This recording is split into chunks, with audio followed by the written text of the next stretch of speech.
It's 22 years since the video game Tomb Raider brought us the groundbreaking female character Lara Croft, a posh English archaeologist with a double-gun holster fighting off baddies. There were 2 films featuring the character starring Angelina Jolie in the early 2000s. The game itself was redesigned in 2013, and now a new action-adventure film, Tomb Raider, is out, starring Alicia Vikander. Lara's explorer father, played by Dominic West, has been missing for 7 years when she discovers he'd been investigating an ancient Japanese tomb thought to contain an evil power, and she heads off to find him with the help of a handsome Chinese boat captain. I think I know where they went.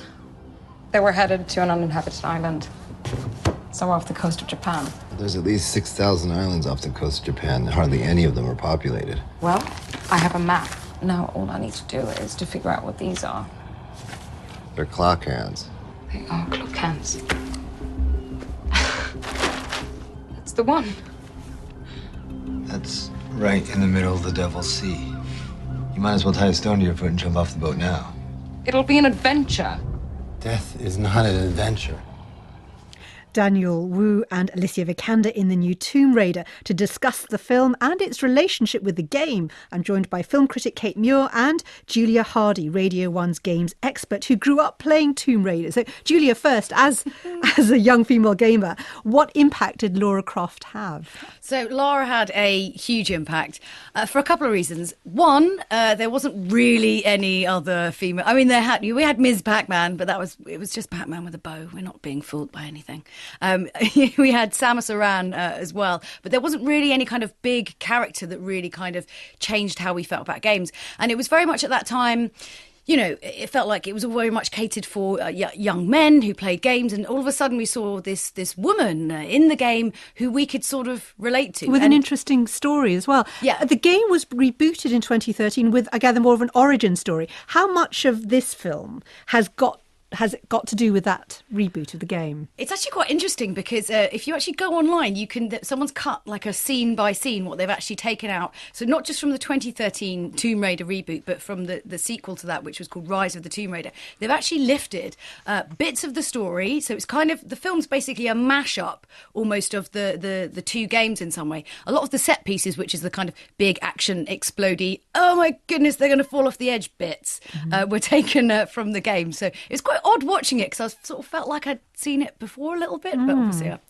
Kate, I have to say, to me, it just looked like a really bad retread of Indiana Jones with terrible plot holes. As a film critic, what did you make of it? I think we haven't looked at Indiana Jones for a while, and actually it looks a lot worse than, Indiana Jones. I think this was quite good fun. I was surprisingly taken along by it. I wasn't particularly, wanting to be involved in this character, and yet I liked Alicia Vikander.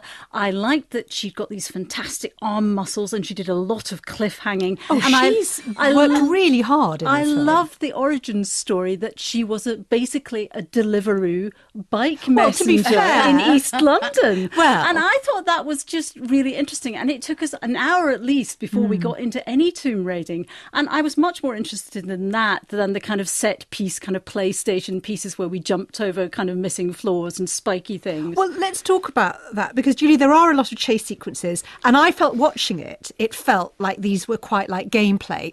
Did it feel that way to you for the film? See, I'm quite interested to get your read on it, Kate, just because I watched it and because a lot of it sort of felt quite true to gaming. I even felt like even in sometimes how she was moving and some of the things she was doing felt like how I'd move in a game. Oh, just ways where she would kind of work out where the guards were going and then hide behind things. Yes. And I suppose, I don't know whether that was just me projecting my video game eye over it. I don't know did it feel odd to you? Well, it suddenly went from being a kind of fairly normal film with a great bike chase in the beginning. That was great, yeah. I think that was the best bit, chase. Yeah. Bicycle chase across London, to what was much more cartoonish and much more unrealistic. But on the other hand, I loved those moments when she's sort of, hanging in the World War II plane above the rapids, everything's cracking, she's about to fall down. I'd seen that in Jurassic Skull Island. And also Jurassic World, there's the bit with the glass and the cracking.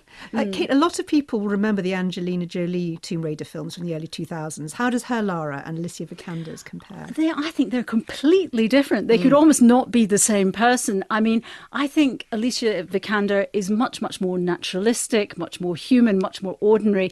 And, you know, Angelina Jolie was sort of beyond human. She was still in this sort of cyber bimbo kind of mode in some sort of way.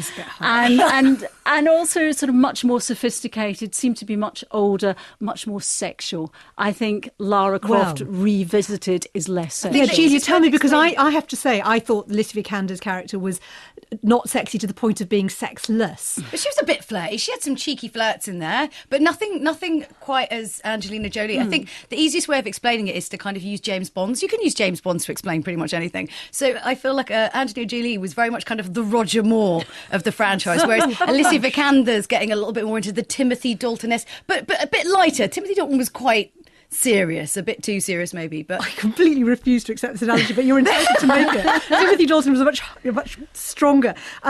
Let's talk about whether Tomb Raider opened the door for lots of other female characters in games, Julia. Well, okay, so the things about Tomb Raider, it wasn't just sort of the first video game character, and that's what its power was. It transcended video games. I mean, they changed this video game character into almost this real life thing. I mean, she was on the cover of Face. She was promoting sports drinks. I mean, we were doing this doc for iPlayer, and one of the guys told me that Lucasade's sales went up something like 10-11%.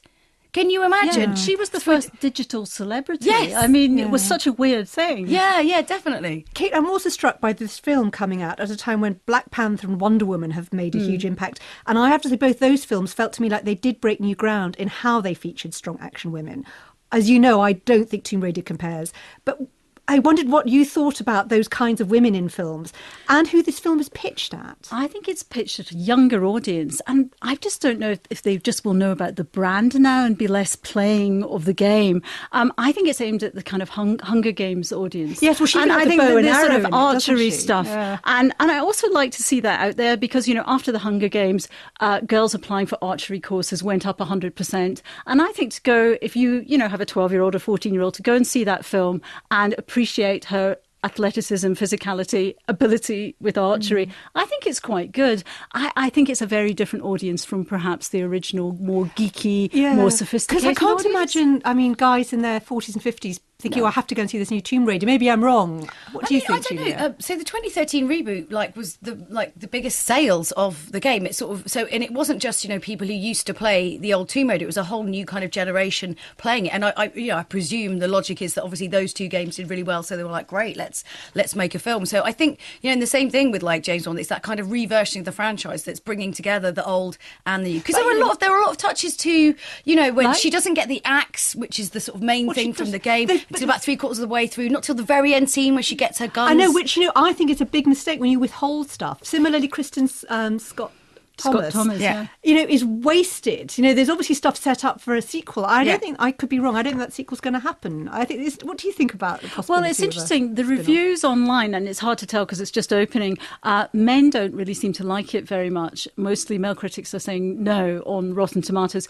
Female critics, 2/3 of them are saying yes. Is that because they like Alicia Vikander? They don't want to be mean to her? No, I think they're judging it in a normal way, the way they judge films. Have a realistic, in inverted commas, like female character, because Angelina Jolie was ridiculous, and it was like the original Tomb Raider was created to say kind of the male gaze and the male appetite. Boobs. She would fall down a crevasse. She's too top heavy. The physics don't work. The rocket boobs in those early pictures are extraordinary, and when we've got away from that. We've got away from that fakery.